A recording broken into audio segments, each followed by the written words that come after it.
Well, I think we just start it and see where it goes. Hopefully you can hear me okay. I'm speaking a little louder, enunciating a little bit more, projecting the voice, whatever. Try to make sure that we can get a decent recording. I know that I lack the polishedness of, a lot of the people that are sharing content. We're just trying to see where this goes today. It's a little bit of a weird energy, at least for me.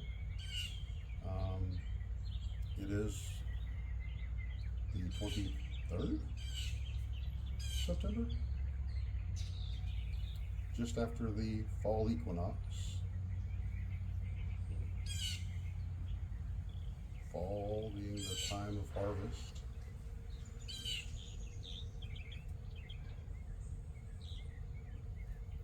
Will we reap what we sow, I guess, for lack of a better word? Yeah, we're coming up. This is the first fall that I'm going into personally where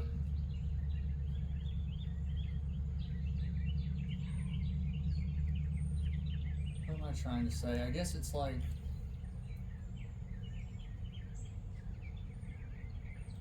almost coming into a full year of what I would say is like being a much more aware person, just in general.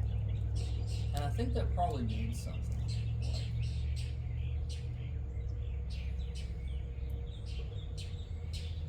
But I do feel it like this time a year ago,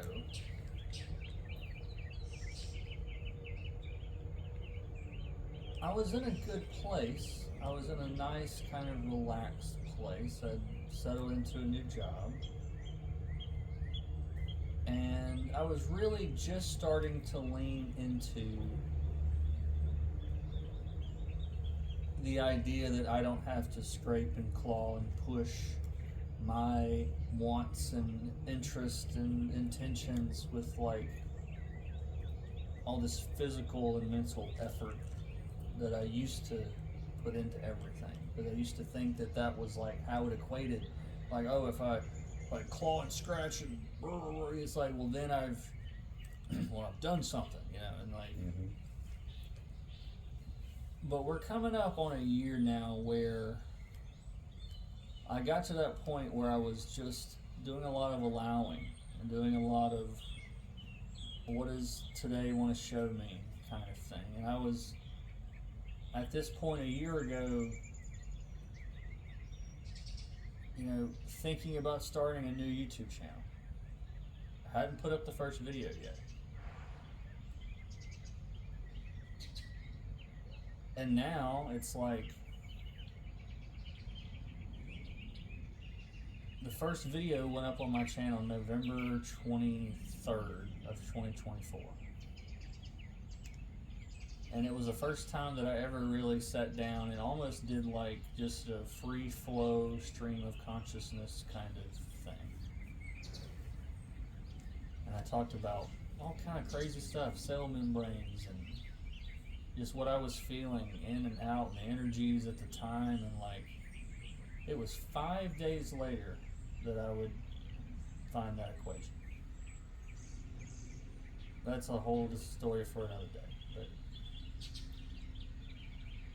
But at that point, I'd completely changed everything about what I thought was going to happen in my life instantly. Do you see that? I mean, we get told over and over and over again, go with the flow, let it happen, don't try to force things. And that right there is your personal proof. I mean, it's not proof to anybody else out there. It's not proof to me. It's not proof to the audience. It's not proof to Joe Blow down the street. That is your personal proof that is right. I mean, that is when you stop. Just look out there at the number of birds. I'm sorry, I don't know what I'm looking at. There's 30, 40, in like a huge like flock, I guess. On the power line of the. No, way back in the sky above Oh. that.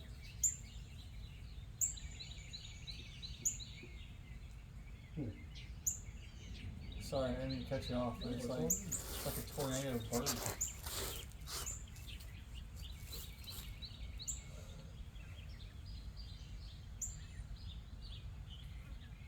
But you're right. I mean, you were saying, it's like I went to the point where I finally went, ugh. That's when shit happens. And that's what happened. That's a hard thing to do. I struggle so hard with letting go of control. I know in my heart that it's gonna be, things gonna work out like they're supposed to. Things gonna work out in my benefit. I have my own personal experiences time and time again with when things just falling in my lap or whatever, job-wise and whatnot. And it's usually when out of the blue, unexpected, and that was before becoming more aware, before I even thought about it, It's always hindsight's 20/20 is when you see that shit. But I do struggle with quit trying to guide, trying to push, putting my own. They are my wants and desires, but it is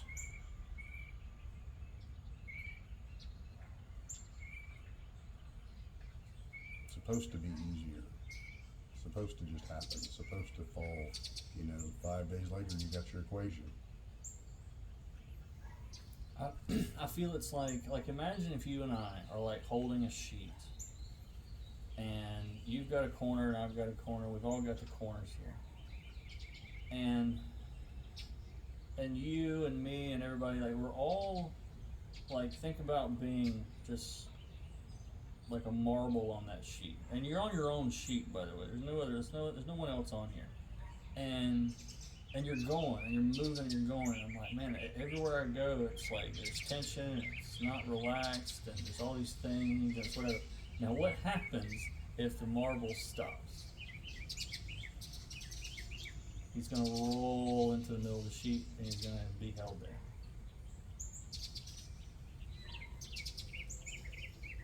And he doesn't have to do anything. He's held perfectly in a gravitational well of equilibrium. There's no tension. He doesn't have to do anything. And I think to me, that's the analogy that I keep coming back to. It's like, if you look at, through the lens of how I see like experience and how we move through this world, like that substrate of whatever that is like liquid, and we're pushing ripples in front of us, and we're kicking up a wake behind us, and if you're going at 90 miles an hour, then you get a huge wake, and as long as you know where you're going, you're good. But when you stop, well, then it's like the wake has to slosh back to the front again, and has to come back around, and has to settle, and I think we're in the middle of this big collective, we're putting the brakes on the insanity, and there's this we're in the middle of the bathtub slosh right now, where it's trying to find the surface it's going to settle into. But it feels like we're on a roller coaster in this little dinghy going, holy, and it's like, let's put the oars down, just let's see what happens, and let everything settle in. Take us back to where we're supposed to be. Yeah.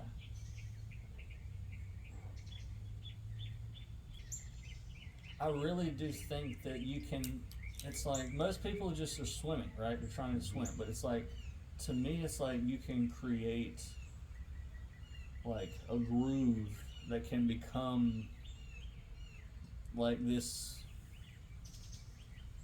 like ridge that you surf almost, where it's like you tell life what you want in one hand. I want all of these things. And then you say, I don't want all of these things. I'm going to keep this away. And life goes, okay, so how good are you with what you want, what you don't want? You're pretty clear on this. Okay.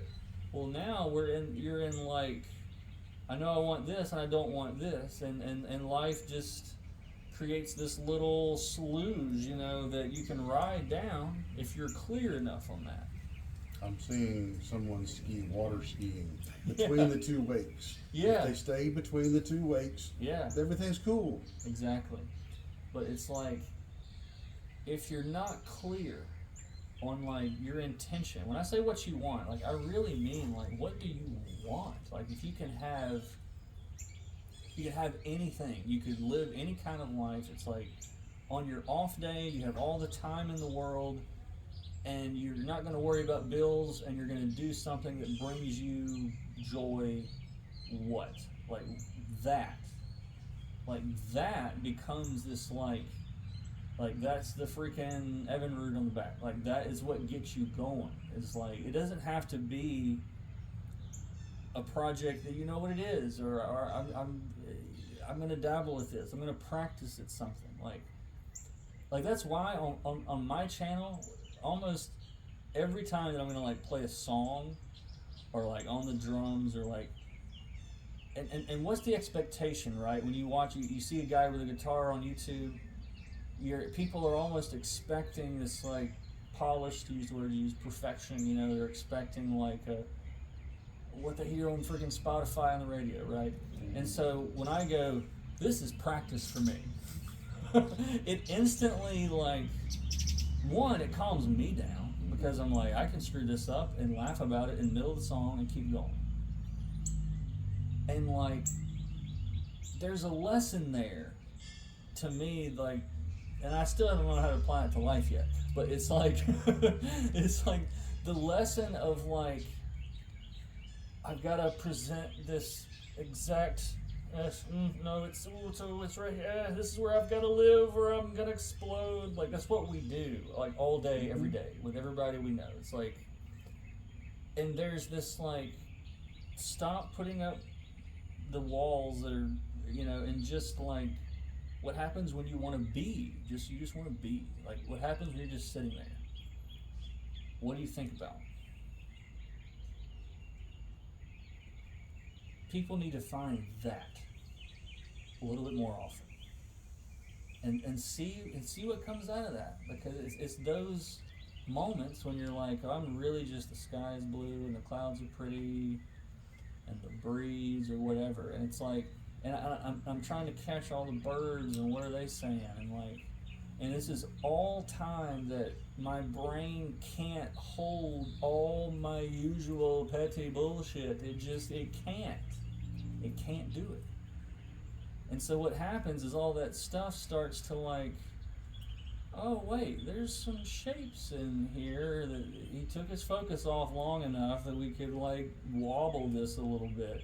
And then it starts to get distilled differently. It's like, because you weren't like laser focused on problem, let me do this, I gotta have this, let me make sure, it's that like laser focus, I think, that like discounts all this other like brain space that we have, that we intentionally or like unintentionally like, putting it into this laser all day, when like, take some stuff in, and let it slosh around. Let it marinate. That is a good word.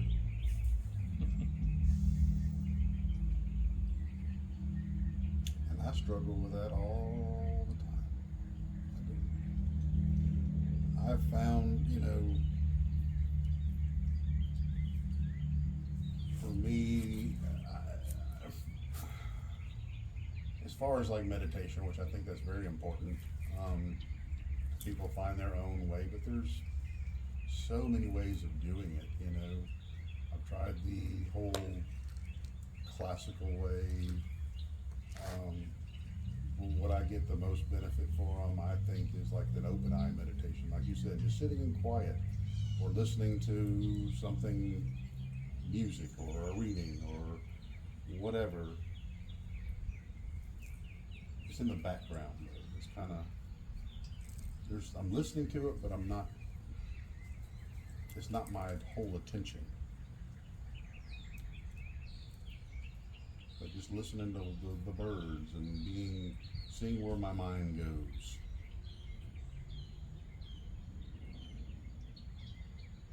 Sometimes that's not a great thing, because it can go, you know, wonky, and I have to keep reminding myself, is that the old me talking, or is that, you know, is that, I have to sit with that for a minute sometimes.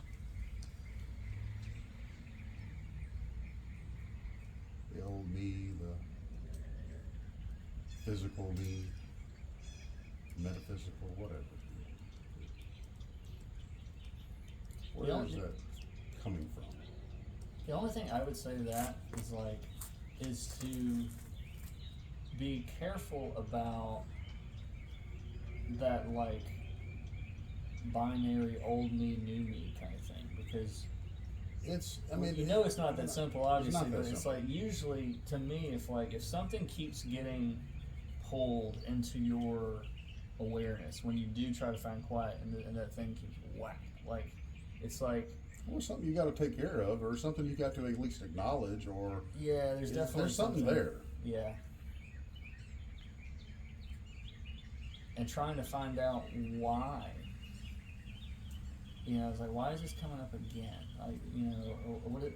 What lesson have I not learned? Like, what am I not getting? And a lot of times, what I found is I'll then get too specific in the signal. I'm trying to think of a good example. It's it's not. So let's say that I get a nightmare about a basketball game that I lost. Okay, which is not even a real thing, but let's say that it was. He wins every time. Yeah, I always win. And so it'll come up again, and I'm like, now obviously, in this case, that's not something that I feel I'm currently dealing with, losing at basketball. So it's like, what is it about? It's like, what is it about losing? What is it about the game? Was it about something in the game, before the game, after the game? Does it have anything to do with the game? Does it have to do with how you felt after a loss? What does that feel like? Does it feel different than other kinds of loss? It's like, so I've learned to not it's like get the picture of, Thundercats. And it's like, okay, we can think about the individual Thundercats, or we can think about the broader, He-Man, Ninja Turtles, Saturday morning. You know what I mean?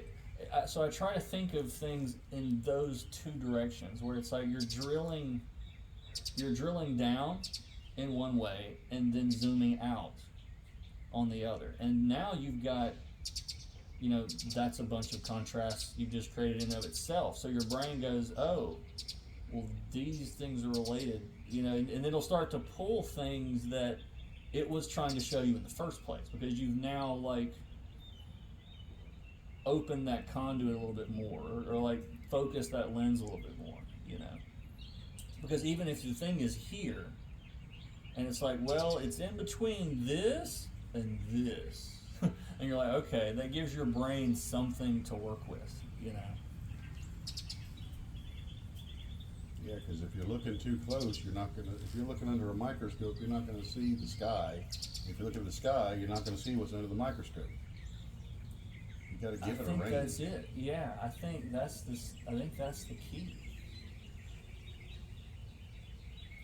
Because things, they either spiral down or spiral up. And it's all vortex dynamics. Even at every level, there is no other type of reaction. There's nothing else. And I think that's part of the lesson I've learned more and more, is that once you sort of feel and this is a strange way of putting it, but it's like the shape of the feelings. You know what I mean? Like, you've got the feelings individually, and it's like then they end up, to me, sort of carving into these, like, you know, shapes, symbols, glyphs. I don't, you know, however you want to look, runes. You know, however you want to look at it. It's like, and for me, it has something to do with being very artistic and always seeing, being very visual. But for me, it's like all kinds of tension right now, of any kind. The tension between atoms, or tension between people, or tension from an argument, or anything. It's like you start to see the same patterns, you know, regardless. And so, like, I think a lot of what's considered like really high level mastery, they're like, oh, this guy's a guru, this guy's fancy with his energy, and it's like he must know all the secrets of all the things. And it's like, no, it's like he just sees there's like 12 ways to look at almost anything or whatever. It's like once you've seen things from all the angles, it's like there's nothing that you can't like distill into those categories, you know, or at least like give yourself like a mapping of it, that it's not overwhelming, you know. Does that make sense? It does. I mean, It's easy to get overwhelmed.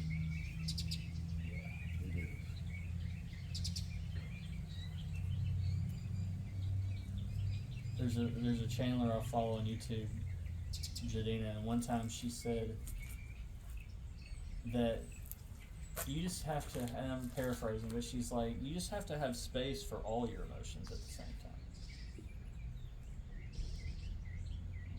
Like, that's what makes a full, like, person, is like the ability to say, I can hold the anger, I can hold the whatever jealousy, I can hold the hate, I can hold the love, I can hold it all and not get overwhelmed. Like, and you don't get the space for that to hold all of that without having done like the work to understand like how they're tied together in the first place. I myself find it sometimes where I forget that we're gonna have the emotions. We're still gonna, I mean, it's not like, oh, I've enlightened now, so all I'm gonna be is love and light and stuff. That's not how that is. You know, we're gonna have sorrow, we're gonna have pain, we're gonna have anger, we're gonna have jealousy. But how do we handle that? How do we now, do we let this blind rage overtake us? Or do we say, hey, you know, let's handle this with some love and accept the anger and everything, and it may be justified. I mean, there may be a time when you're supposed to get pissed off. Absolutely. But being able to discern that, you know, see, is this a anger that is righteous? What I've learned to do with like,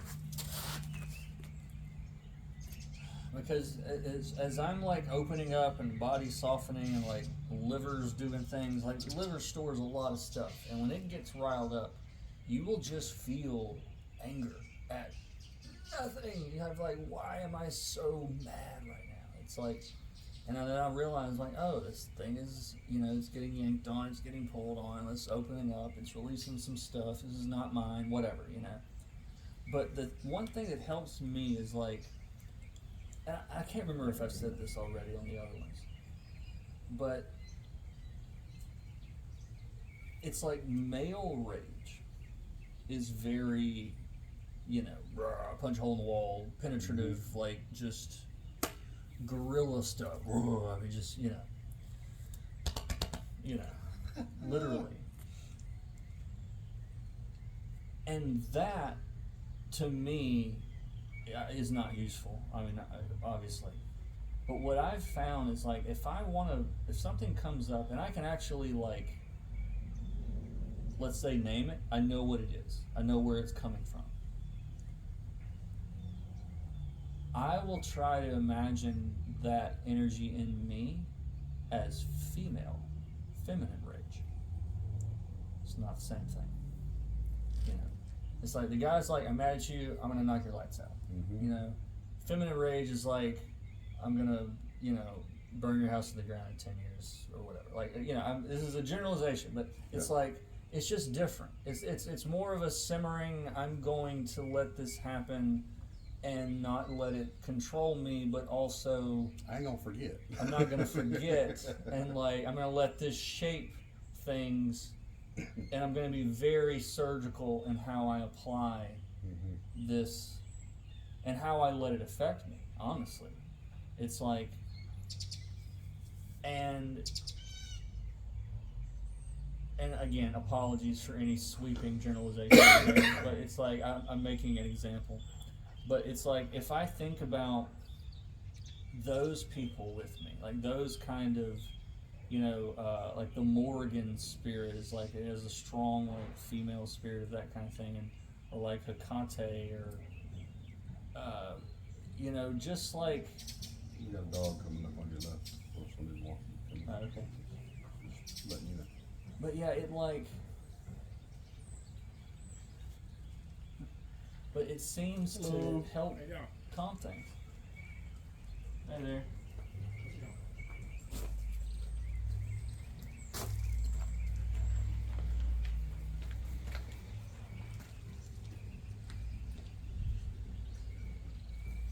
But it just gives me a different. It gives me a different lens on it, on the problem, you know. And it doesn't mean I'm going to act out in any kind of different way, but it pulls on the tension differently. It's like where instead of like trying to pound it into submission, it's like there's a, let me get this out of here instead. Like it's more of a hold it and nurture it than like, you know, just a different vibe.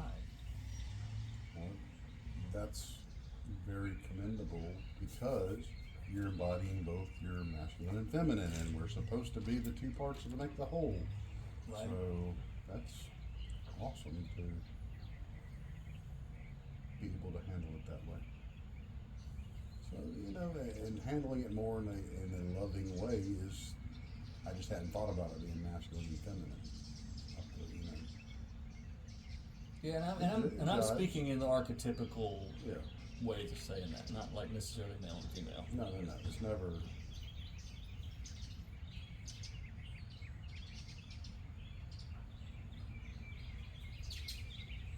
Anybody that's watching this, I'm sure you've heard, you know, take it how it resonates, and you know, it's not gender specific or whatever. You know, all of the ones that say Empress energy or Emperor energy, I always seem to add that caveat. Right. Well, I think that's what's ultimately coming, is we're gonna find that like our ideas of polarity in general, just like light and dark, it's such an oversimplification. And I'm looking forward to like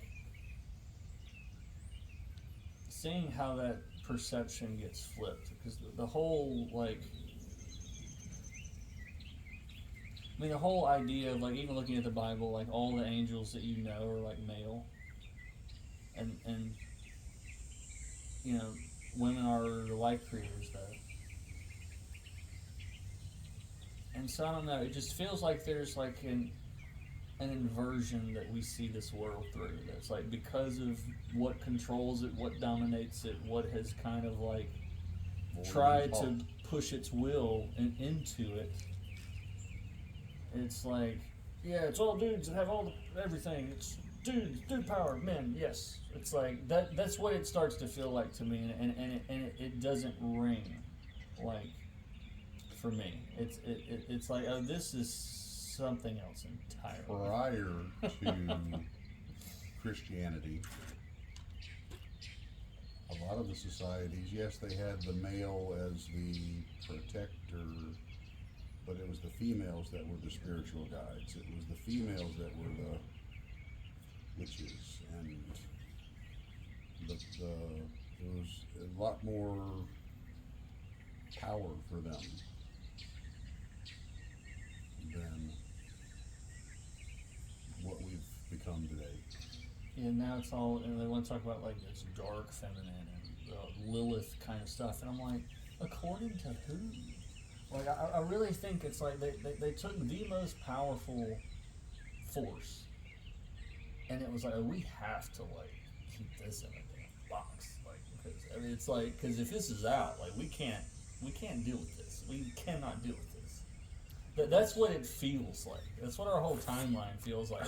And I think that box is like, it's like an Instant Pot right now. That's it's a like, whole other conversation, though, because we get into the Mary Magdalene, we get into Lilith, we get into, you know, that is a whole topic on its own. So until next time, kids.